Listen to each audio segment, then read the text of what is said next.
من الشيطان الرجيم.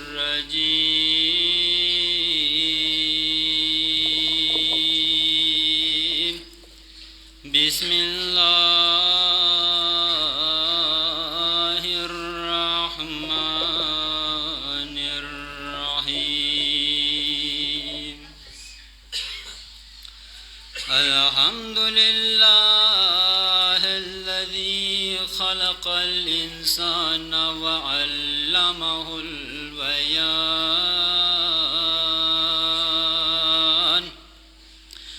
وشرفه على سائر الحيوان بالنطق والبيان، وكرمنا وفضلنا على الأمم السابقة بالتصديق والإيمان،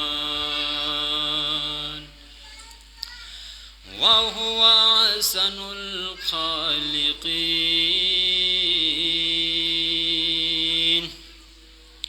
ثم الصلاة والسلام على خير المبشرين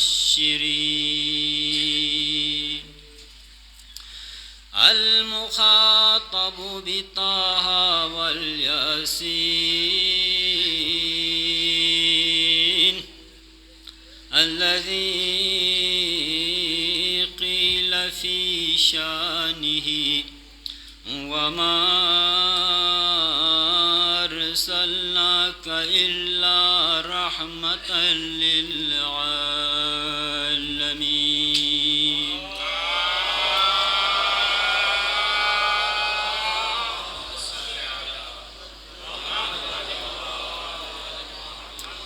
ثم الصلاة والسلام على وليه ووصيه وخليفته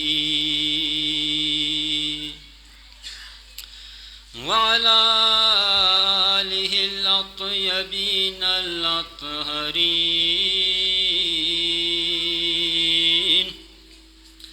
الذين أذهب الله عنهم الرجس وطهرهم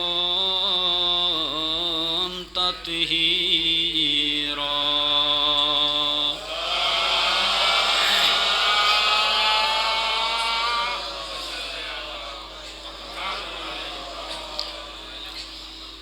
ولعنة الله على أعدائهم أجمعين من الآن إلى قيام يوم الدين.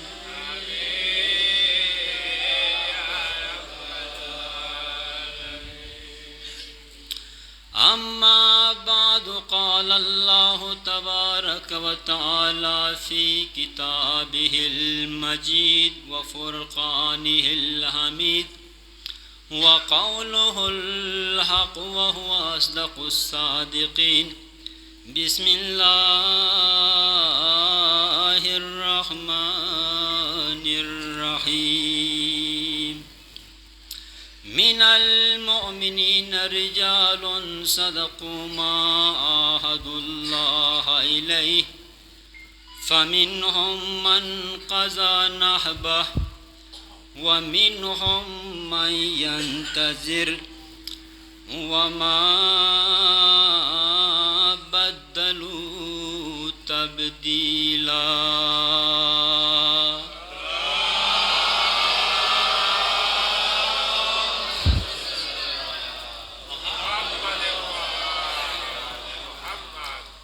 سامعین محترم، محرم کی 7ویں تاریخ ہے۔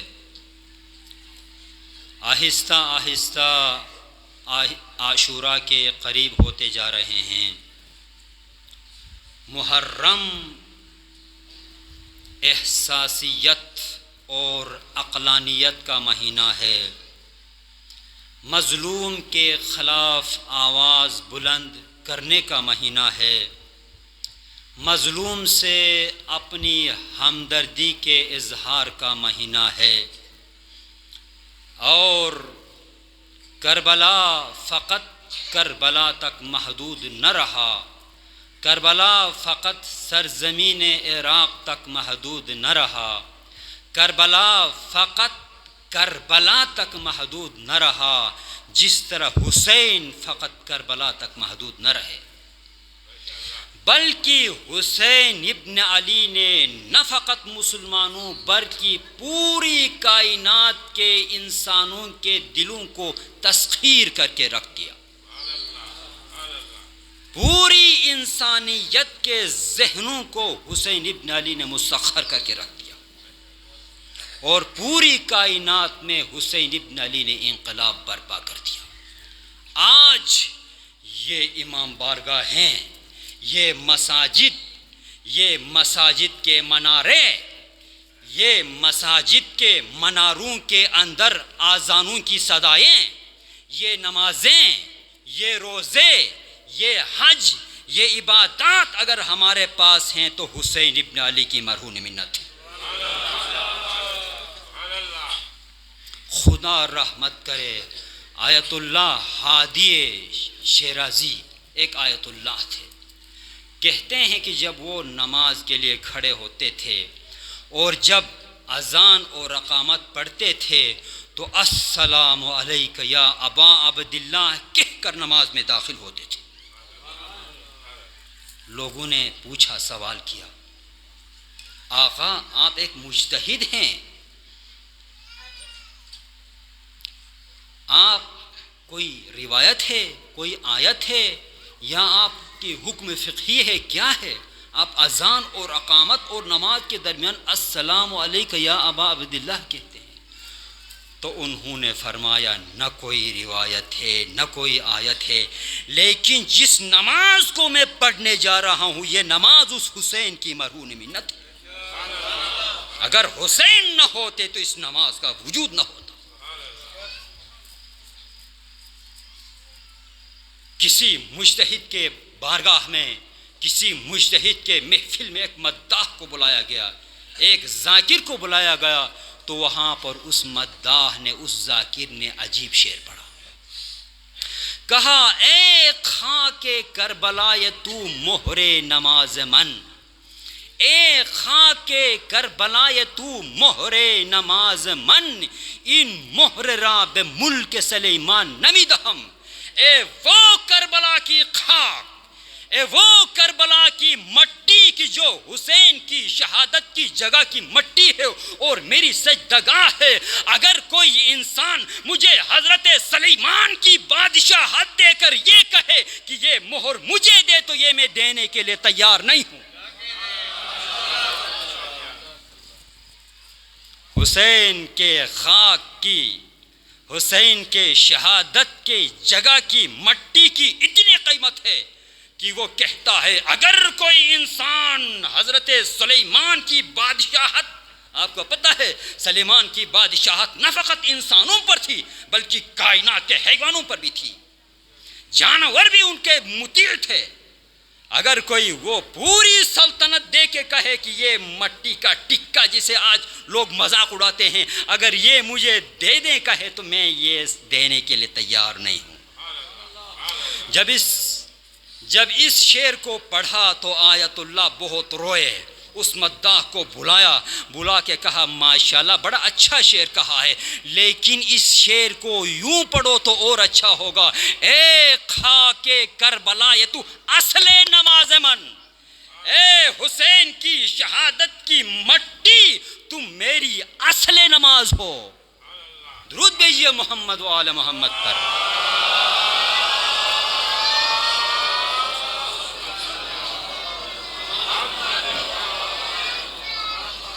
کیوں؟ اس لیے کہ یہ ایک حقیقت ہے، یہ سب اعتراف کرتے ہیں کہ جو کچھ ہمارے پاس ہے، جو دین ہمارے پاس ہے وہ حسین ابن علی کی مرہون منت ہے، اس دن میں ایک کلپ دیکھ رہا تھا، ایک سنی عالم دین کہہ رہا تھا اگر اس دین محمدی سے حسین کو اٹھا لیا جائے تو دین میں کچھ نہیں رہتا۔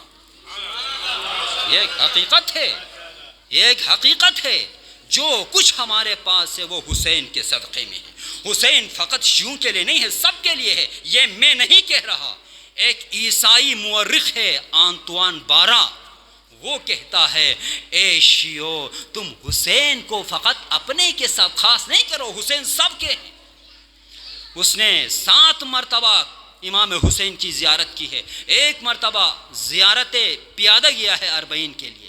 اسی طرح ایک ادریس الحسن مغرب کا ایک انسان ہے۔ میرے کہنے کا مطلب یہ ہے کہ یہ صرف شیعہ نہیں کہتے، یہ ایک حقیقت تھی جو کھول کے سامنے آ رہی ہے۔ دنیا کا ہر انسان اس بات کو اقرار کر رہا ہے کہ حسین فقط شیعوں کے نہیں ہیں، حسین کا احسان فقط شیعوں پر نہیں ہے، حسین کا احسان کائنات پر ہے۔ وہ ادریس الحسن کہہ رہا ہے، وہ کہتا ہے، وہ کتاب لکھا اس نے، اور اس کتاب کا نام کیا لکھا؟ لقد شیعنی الحسین، مجھے حسین ابن علی نے شیعہ کیا ہے۔ مغرب کا ہے لیکن شیعہ ہوا ہے۔ اس نے اپنی کتاب کا نام لکھا لقد شیعنی الحسین، مجھے حسین نے شیعہ کیا ہے۔ اس سے پوچھا گیا تمہارے مذہب میں کیا نقص تھا، تمہارے مذہب میں کیا کمی تھی، تو کیوں شیعہ ہو گئے؟ تو وہ کہتا ہے میں نے ہر چیز کو ٹٹول کر ہر چیز میں تعویل کی، میں نے سانسور کیا، کسی اور انداز سے، مختلف انداز سے دیکھ کر میں نے چشم پوشی کی، ہر چیز کو قبول کیا، لیکن سانحہ کربلا ایک ایسا سانحہ ہے کہ جس کی تعویل نہیں ہو سکتی ہے۔ یہ ہو ہی نہیں سکتا ہے کہ مسلمانوں کا ایک ٹولہ جو نام نہاد مسلمان ہیں، جو کہتے ہیں ہم حقیقی مسلمان ہیں، ایک نام نہاد مسلمان اپنے کلمہ پڑھنے والے رسول کے بیٹے کو ذبح کریں، ان کے لاشوں پر گھوڑوں دوڑائیں، ان کے عورتوں کو قید کریں اور پھر لا الہ الا اللہ پڑھیں، اور مصیبت یہ کہ ان کے فضائل ان کے کتابوں میں موجود ہو۔ یہ دنیا کا کوئی مذہب اس چیز کو قبول نہیں کرتا، اسی لیے لقد شیعنی الحسین، مجھے حسین نے شیعہ کیا ہے۔ درود بھیجیے محمد و آل محمد۔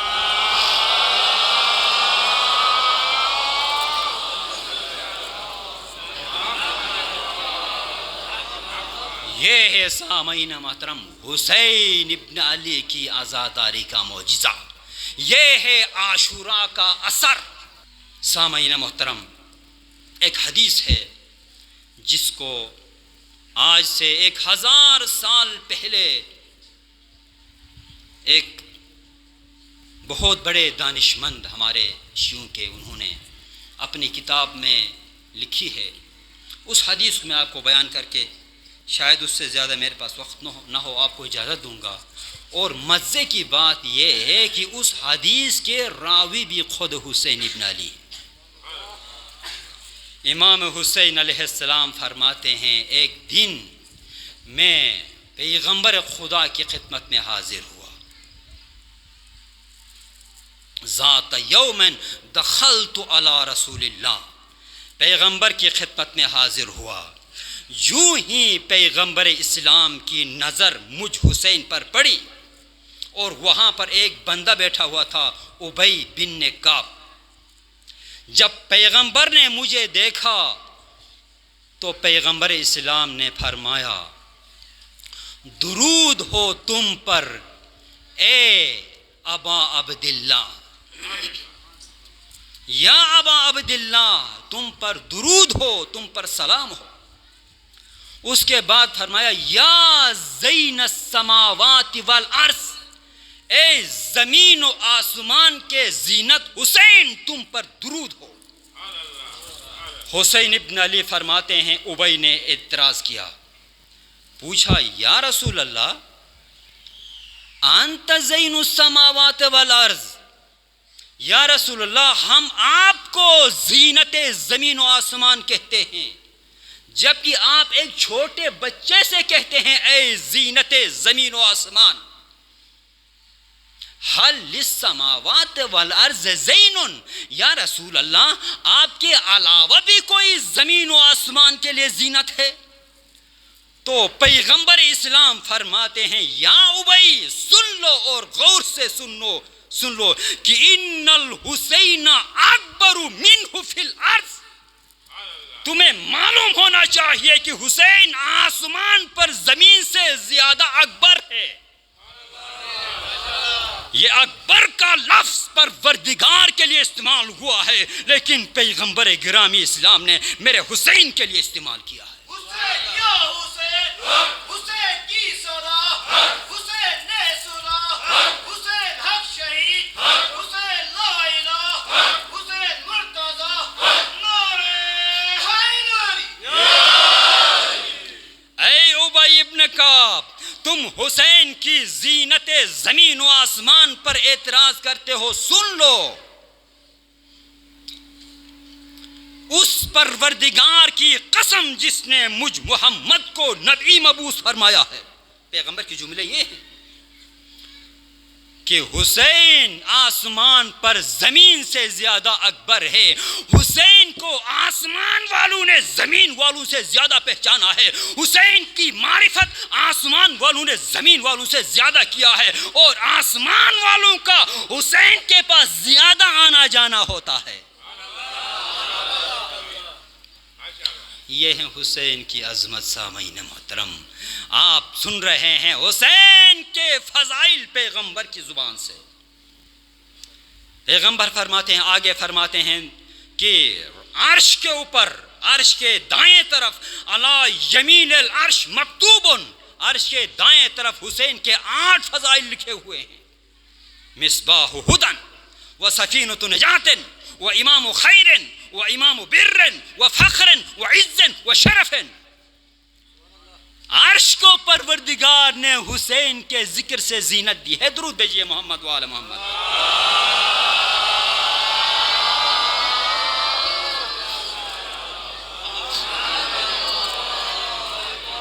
سامعین محترم، وہ وقت بہت گزر گیا۔ آج چونکہ عباس کے مسائل بیان کرنے ہیں، اس لیے چند جملے عباس کے بھی سن لیجیے کہ عباس کون ہے۔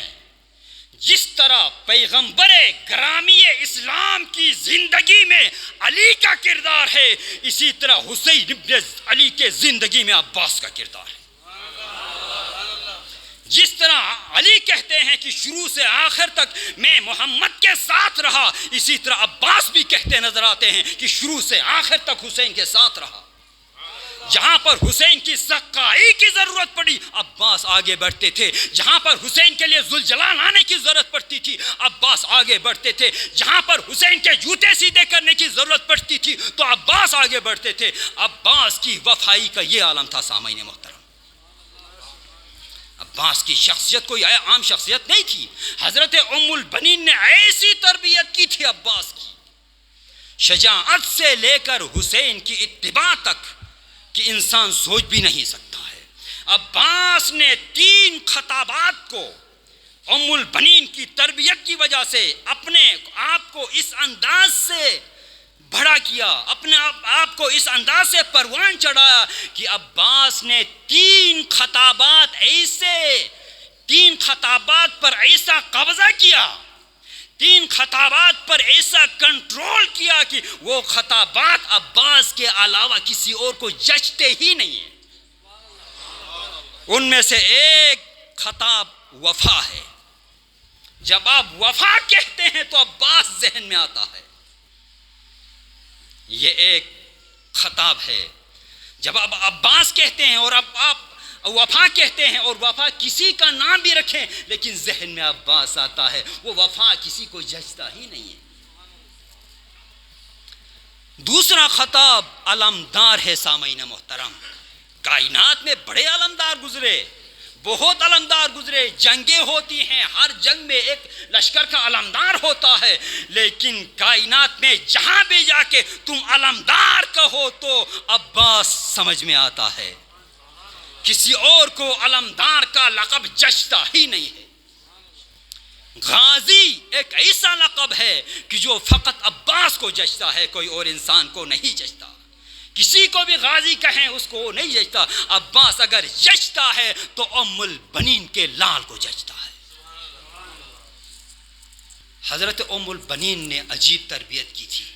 ایک مرتبہ کہتے ہیں کہ علی ابن ابی طالب باہر سے تشریف لائے، دیکھا ام البنین نے حسین ابن علی کو بیچ میں بٹھایا ہے اور عباس کو اس کے ارد گرد گھما رہی ہے۔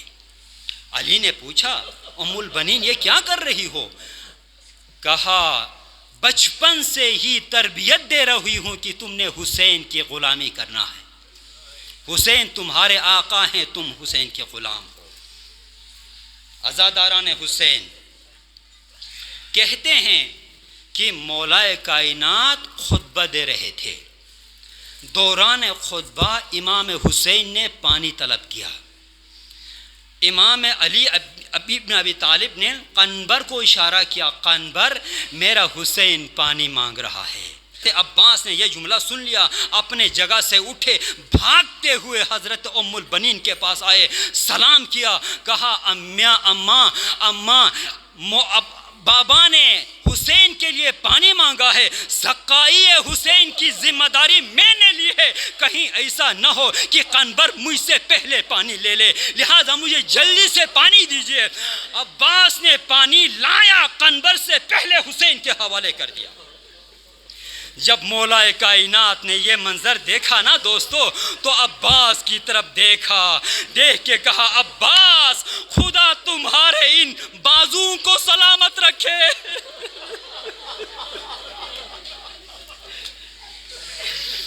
عباس خدا تمہارے ان بازوؤں کو سلامت رکھے۔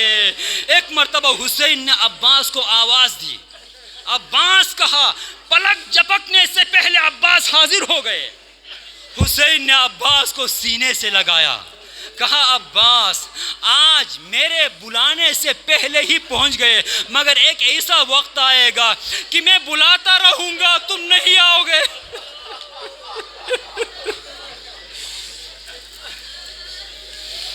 عزادارو یہ جملہ سننا تھا۔ عباس پریشان ہو گئے، عباس سے اس دن سے سونا چھوڑ دیا۔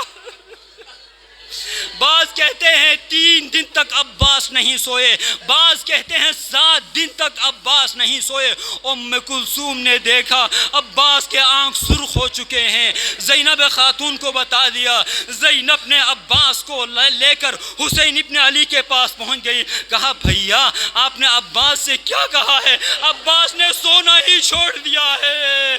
حسین کہتے ہیں عباس وہ مدینے میں نہیں کربلا میں ہوگا، اس کے لیے ابھی وقت کافی ہے، وہ وقت آنے والا ہے۔ عزادارو وہی وقت آ گیا، زمانے نے عباس کو کربلا میں لایا۔ عزادارو 10ویں محرم کو عصر عاشور عباس علمدار حسین ابن علی کے پاس آئے، کہا مولا اجازت دیجئے تاکہ اپنے کو آپ پر قربان کروں۔ تو حسین کہتے ہیں عباس تم تو میرے لشکر کے علمدار ہو، عباس تمہارے اوپر میرے خواتین کی امیدیں ہیں، عباس اگر تمہیں بھیجوں تو عورتوں کا دل ٹوٹ جائے گا۔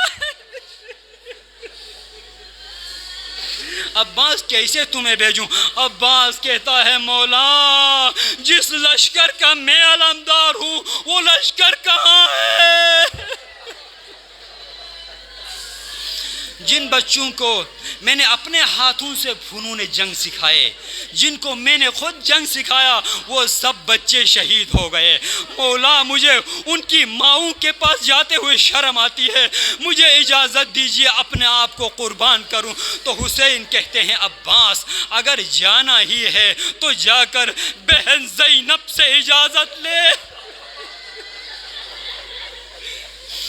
عزادارو عباس زینب کے پاس آئے، زینب کے سامنے عباس بیٹھ گئے، ایک مرتبہ رونا شروع کیا۔ زینب سمجھ گئی عباس کس لیے آیا ہے، کہا عباس اجازت دوں گی مگر ایک جملہ سنتے جاؤ۔ جب میں کوفے کی شہزادی تھی تو میرے بابا کربلا کی کہانیاں سنایا کرتے تھے، کہانی سناتے سناتے میرے